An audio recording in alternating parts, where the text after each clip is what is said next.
Jadi sebetulnya bukan hal aneh kalau ada anggota baru masuk ke koalisi pemerintah. Tidak aneh jika PAN masuk koalisi pemerintah. Yang justru jadi pertanyaan, kenapa Partai Demokrat dan PKS tidak bisa masuk ke koalisi?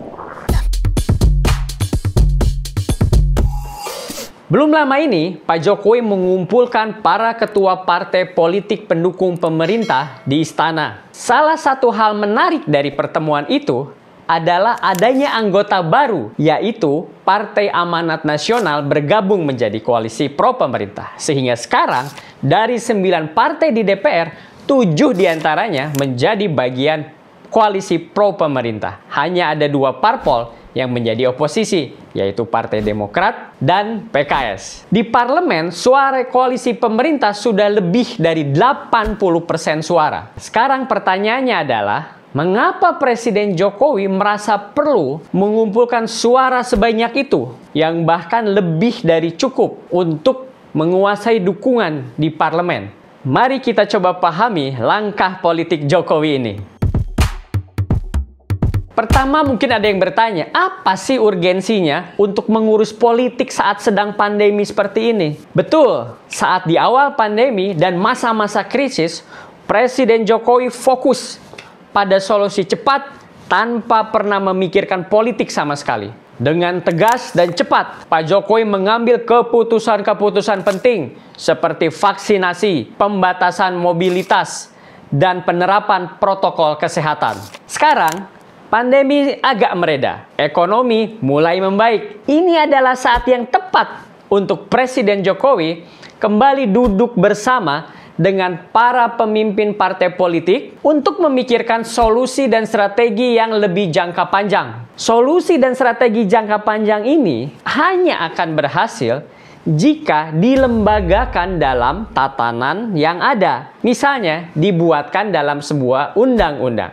Maka itu, parpol menjadi sangat penting. Sebetulnya, Presiden Jokowi bisa saja mengambil keputusan sendiri. Apalagi dalam sistem presidensial seperti di Indonesia ini, Presiden memiliki kewenangan yang cukup besar. Tetapi Pak Jokowi adalah presiden yang taat asas dan etika dalam bernegara dan berbangsa. Maka Presiden Jokowi memilih untuk melangkah bersama dengan parpol-parpol pendukungnya. Bergerak bersama secara gotong royong tentu lebih efektif. Tetapi ada hal lain yang penting di sini.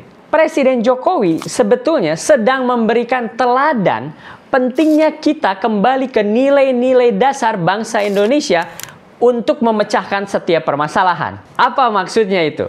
Apa yang sedang dilakukan Presiden Jokowi adalah menggunakan musyawarah dan gotong royong sebagai superpower yang dimiliki oleh bangsa Indonesia. Salah satu khas dari ciri Presiden Jokowi adalah mampu membedakan mana yang penting dan fundamental, mana yang hanya noise atau racauan saja. Musyawarah adalah hal penting fundamental dan ada dalam dasar negara sila keempat Pancasila. Kerakyatan yang dipimpin oleh hikmah kebijaksanaan dalam permusyawaratan dan perwakilan. Jadi musyawarah ini harus diutamakan. Kita harus mengutamakan Pancasila daripada demokrasi liberal yang isinya hanya gontok-gontokan antara pemerintah dan oposisi. Ini pernah juga terjadi sebelumnya. Saat era Presiden Gus Dur di awal reformasi, beliau mengutamakan Pancasila, membentuk Kabinet Persatuan Nasional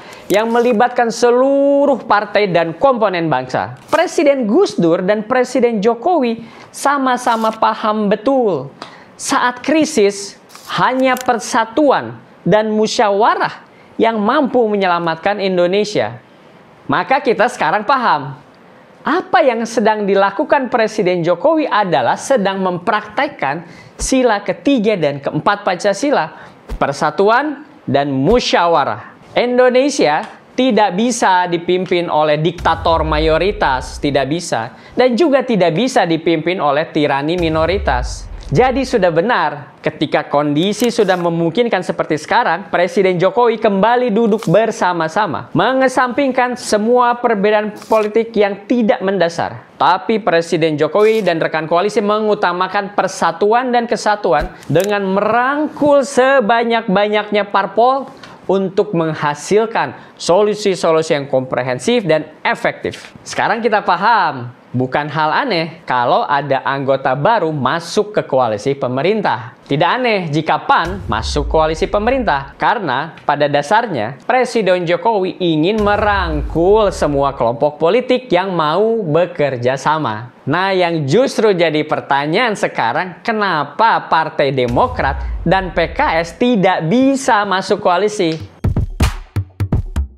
Di sini kita harus memahami, apa sih yang sebetulnya dibutuhkan oleh Presiden Jokowi? Presiden Jokowi membutuhkan dukungan politik untuk meletakkan pondasi-pondasi Indonesia sebagai negara maju. Kekuatan politik itu tentu ada di partai politik. Maka masuk akal bahwa Presiden Jokowi membina dukungan dari partai politik yang real, yang punya suara di parlemen, dan juga partai-partai politik yang bisa diajak berkolaborasi. Politik adalah soal mengelola kepentingan dan menjembatani perbedaan-perbedaan. Presiden Jokowi akan senang jika bisa bekerja sama dengan seluruh parpor. Ini akan menjadi seperti pada era Gus Dur di awal reformasi dulu. Tapi tentu kerjasama ini harus efektif. Parpol yang masuk koalisi pemerintah tentunya harus memiliki irisan kepentingan dengan pemerintah. Itu satu. Dan juga parpol harus bersedia berkolaborasi dengan saling menghargai. Sekarang kita lihat satu-satu parpol yang tidak masuk koalisi pemerintah, yaitu Demokrat dan PKS. Apakah mereka memenuhi persyaratan itu? Partai Demokrat menurut saya, pada kenyataannya Partai Demokrat ini lebih pas disebut sebagai fans club dibanding parpol. Apa ada irisan kepentingan pemerintah dengan Partai Demokrat? Kepentingan Partai Demokrat selayaknya sebuah fans club adalah memuja-muja keluarga SBY. Tidak lebih dan tidak juga kurang. Sementara itu, tugas pemerintah adalah mengurus, menjaga, mensejahterakan seluruh rakyat Indonesia. Bukan hanya mengurus satu keluarga saja. Di sini jelas tidak ada kesamaan kepentingan. Jadi, Partai Demokrat coret. Lalu bagaimana dengan PKS? Saya melihatnya pada dasarnya PKS adalah partai dakwah. Soal irisan kepentingan pasti ada. Masyarakat toh selalu butuh dakwah. Tapi itu urusan dakwah.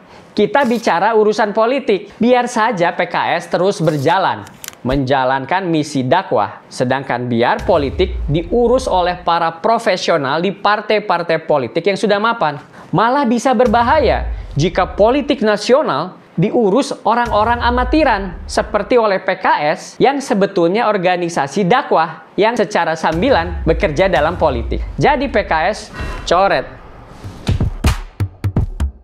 Kita harus ingat selalu bahwa sistem bernegara Indonesia bukan demokrasi liberal yang pada dasarnya kompetisi dan individu yang bebas melakukan apa saja. Bagi Indonesia, kompetisi politik cukup saat pemilu saja. Setelah itu, kita bernegara dengan gotong royong dan musyawarah. Dengan begitu, kita bisa mengelola keragaman dan kemajemukan yang merupakan kekayaan bangsa ini. Idealnya, semua partai bisa ikut dalam koalisi pro-pemerintah. Tapi kita perlu realistis. Partai-partai yang dinilai akan menghambat mulusnya musyawarah, ya lebih baik berada di luar koalisi dan menjadi oposisi. Kita tentu tidak ingin terjebak dalam diskusi bertele-tele tanpa adanya kesepakatan.